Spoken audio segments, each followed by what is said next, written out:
5,000 sailors, one floating city, 12-hour shifts that stretch to 18. The USS Theodore Roosevelt completed a deployment with only 70% of its required flight deck crew. That means each remaining sailor worked 14-hour days in 90-degree heat for weeks, without a single day off.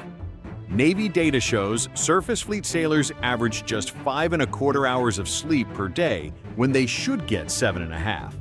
Two-thirds of officers get 5 hours or less, yet these floating fortresses never stop operating. How do they do it? This is the reality behind the steel walls. Aircraft carriers are more than warships. They are floating cities that never sleep.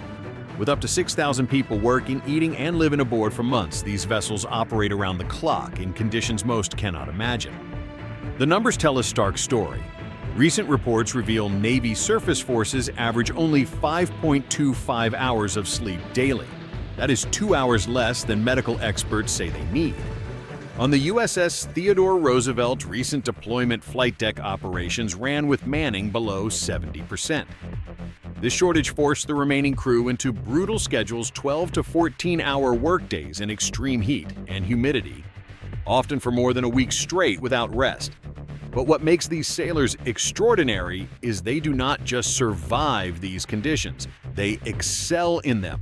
They maintain some of the most complex machinery ever built while launching and recovering fighter jets in conditions that would challenge the most experienced professionals on land.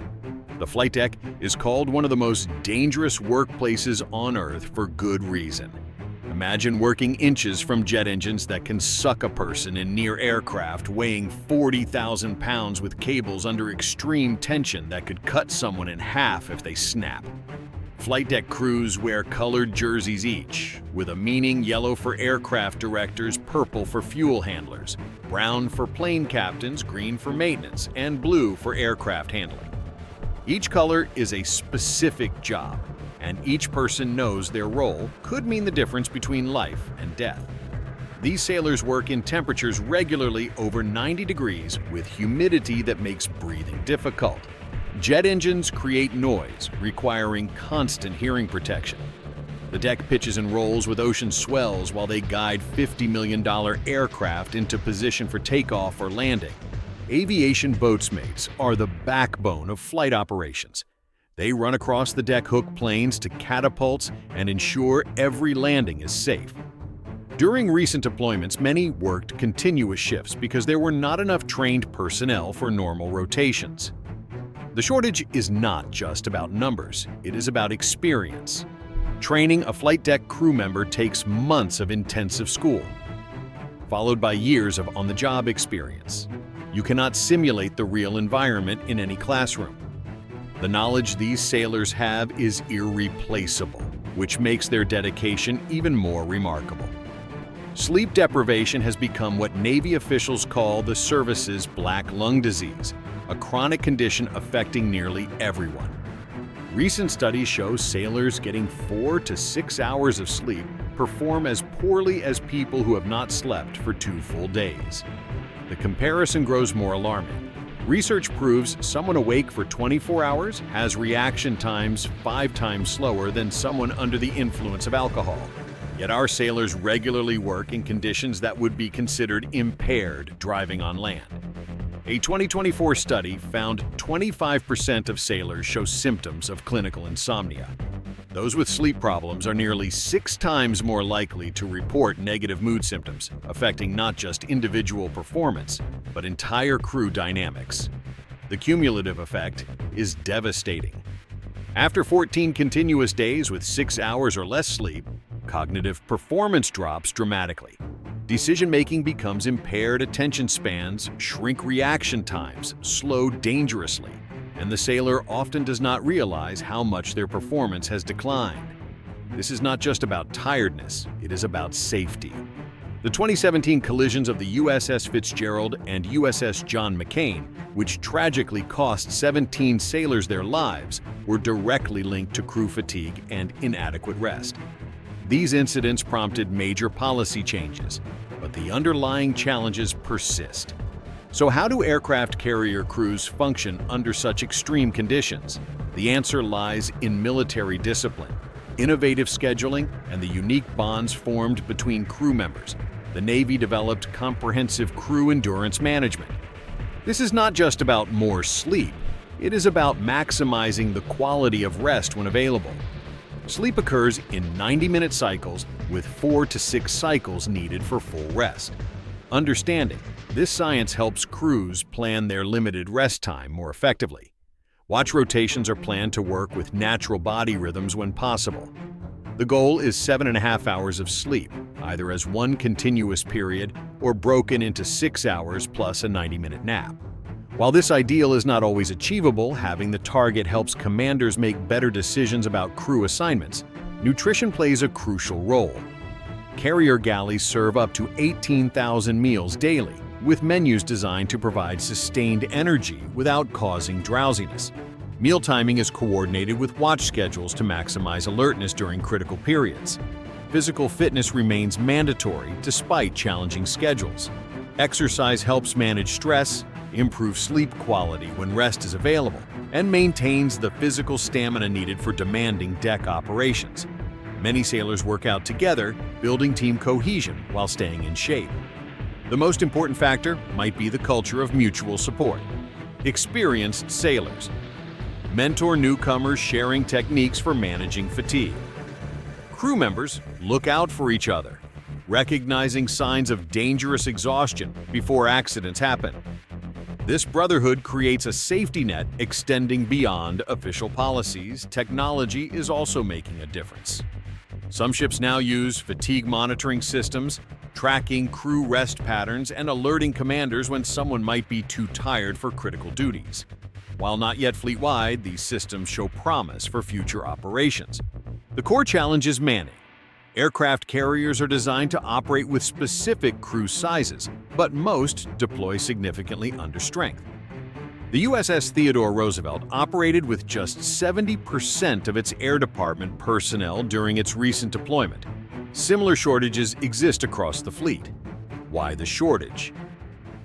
Several factors contribute. The commercial airline industry aggressively recruits military pilots and technical personnel with higher salaries and better schedules. Military deployments can last 6 to 9 months, putting strain on families. The physical demands of carrier operations lead some sailors to seek less demanding assignments. Training new personnel takes time. The Navy often does not have a flight deck crew member needs months of training followed by years of experience to become fully qualified during this learning period. Experienced sailors must carry extra workload, creating a cycle where the most skilled face the heaviest burdens. The Navy has responded with several initiatives. Hazardous duty pay for flight deck personnel was recently increased.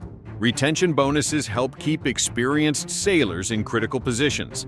Advanced training programs attempt to reduce the time needed to become fully qualified. Recruitment efforts target specific skills needed for carrier operations.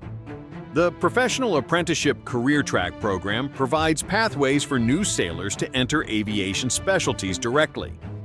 Cross-training programs help create more flexible crew assignments, but solutions take time to implement and operational demands continue. Carriers must maintain mission readiness regardless of manning levels. This reality forces creative solutions and exceptional performance from existing crews. Aircraft carriers represent America's ability to project power anywhere in the world. These floating airfields can position combat aircraft within striking distance of any coastal target, providing options for national leaders no other weapon system can match. Currently, the U.S. Navy operates 11 nuclear-powered aircraft carriers, more than the rest of the world.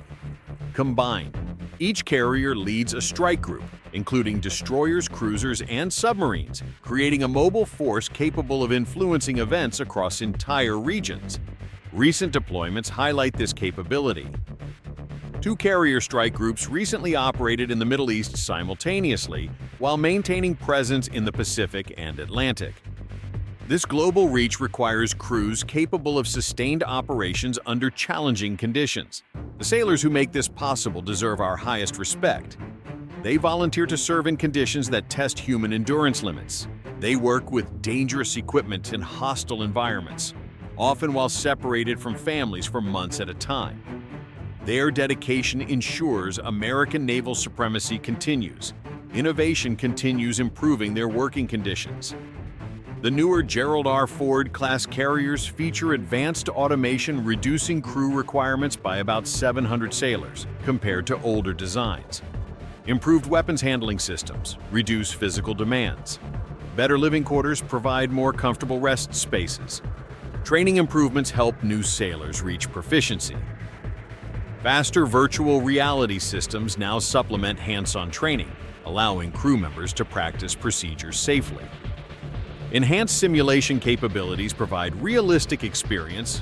Without the risks of actual flight operations, medical support has also improved. Carriers now have better-equipped medical facilities with specialists trained in occupational health stress management programs, help sailors cope with deployment pressures. Mental health resources address the psychological challenges of extended operations. The men and women serving aboard America's aircraft carriers represent the best of military service. They face challenges that would overwhelm most people, yet they perform with precision and professionalism, ensuring our national security. Their 18-hour workdays are not sustainable long-term, and the Navy continues working to improve conditions. But until manning levels increase and operational demands decrease, these dedicated sailors will continue exceeding what anyone thought possible. Every time you see news of American naval operations around the world, remember the human cost.